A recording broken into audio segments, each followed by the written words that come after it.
Hello and welcome to Betfred Sport video here in the Quest Media Network studio. I'm Katie Catherall, joined by Betfred Peter Spencer. How are you doing today, Peter? Yes, smashing, thank you. Fabulous. So first of all, Man City, they're forced to contend with at the minute. How are they getting on? You know, Copenhagen game was incredible 5-0. How do you think about that? Well, I thought what was interesting about that was that they only used Haaland for half the game, so they can prove they can still win without him, because he certainly carried on scoring goals when he wasn't even on the pitch.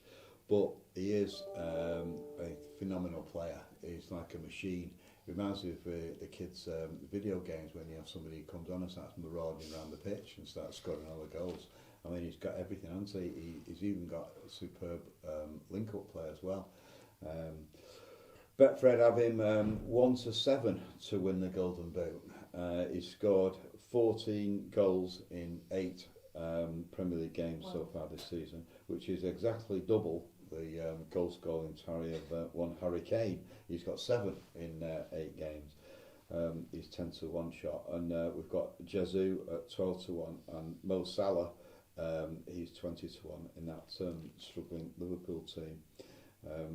So in the Premier League, City, thanks to Haaland's excellence, are now 1-4 to win the Premier League or retain the Premier League title. Arsenal have overtaken Liverpool in second place now. They're 7-1. Arsenal play Liverpool on Sunday, so that's going to be one heck of a game. Probably the game of the weekend, I would say. Absolutely.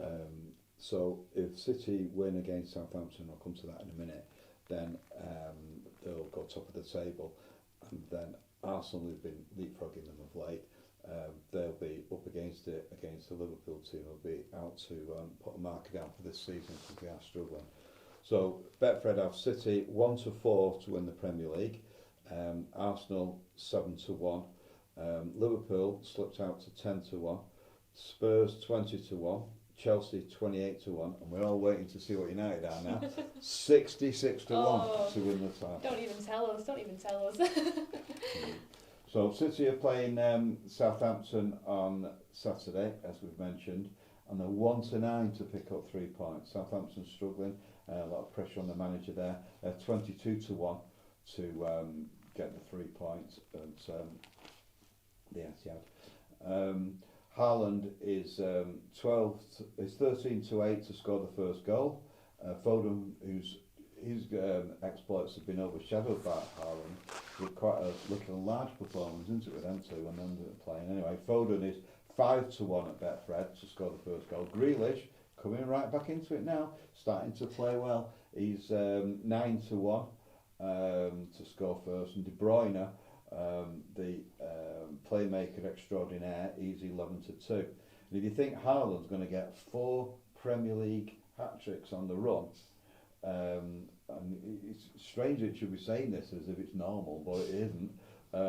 It's 5-1 at Betfred to do that. That just shows how he's just a goal-scoring phenomena.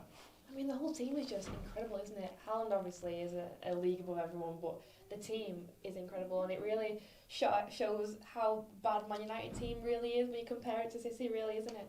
Well, I'm not so sure whether it's more to do with how excellent City are. I mean, they're probably the best club team in the whole world at the moment. They're going to be as good as Barcelona of old, and the great Real Madrid team.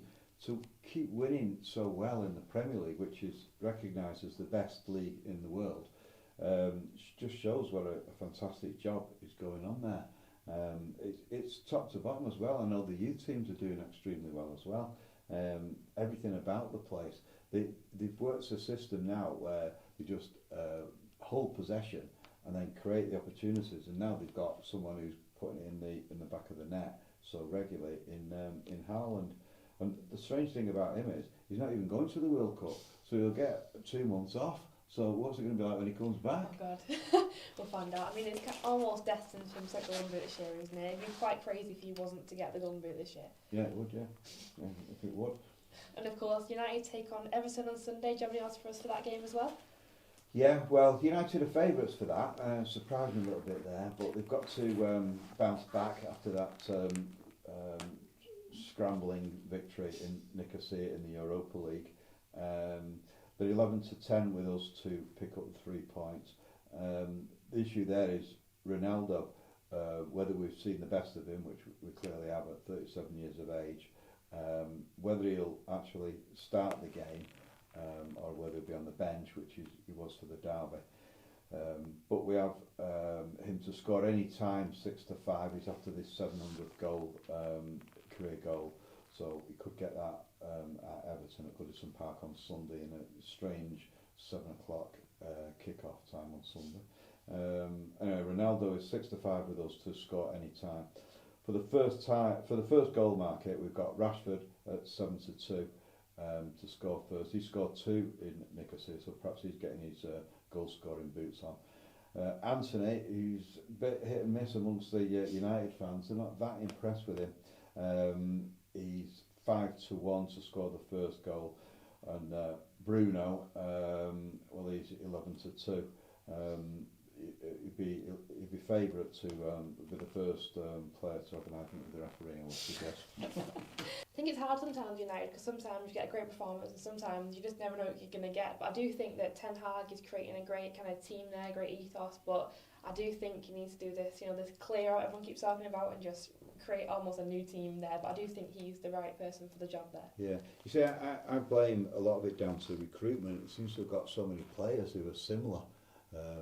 Elanga, they've got Sancho and Rashford. They're all like, and Anthony as well. They're all great players in their own right, but too many of them on the pitch at the same time isn't working. And I think that Tomley's a bit of unusual player in that you wonder whether he's actually up to United standard. Same with Fred as well. So they're in a cleft stick now because they're not attracting the top players because they're not in the Champions League. So he's got to start from the bottom, working upwards, and look at his academy setup and start bringing some of those kids through. So I think that United are going to struggle to get into the top 4, although that is a prospect if they can get their act together and respond to that drubbing that they got in the derby. Yeah, and about the derby, I believe someone cashed out big time at Betfred, didn't they? Well, we had a customer from Kent. She bet £5. She got it on at 300-1 that the scoreline would be 6-3. So anyway, I've interviewed her. She's an Arsenal fan, and her and her boyfriend who's a Chelsea fan were watching this game, and they weren't taking that much interest. But I bet they were when it got to 6-2. Anyway. They've won £1,500 from a £5 bet, so they're absolutely delighted. There's only about 20 odd people in the whole country who got on 6-3. Wow. She had the most, and most people were on 50p or a pound. Anyway, she's going to spend all the money, she emphasised the word all, on having a good Christmas. Well, it's quite exciting for her then, I guess, isn't it? Yeah. Well, thank you so much, Peter. And you can bet in stores, online, and via the Betfred app also.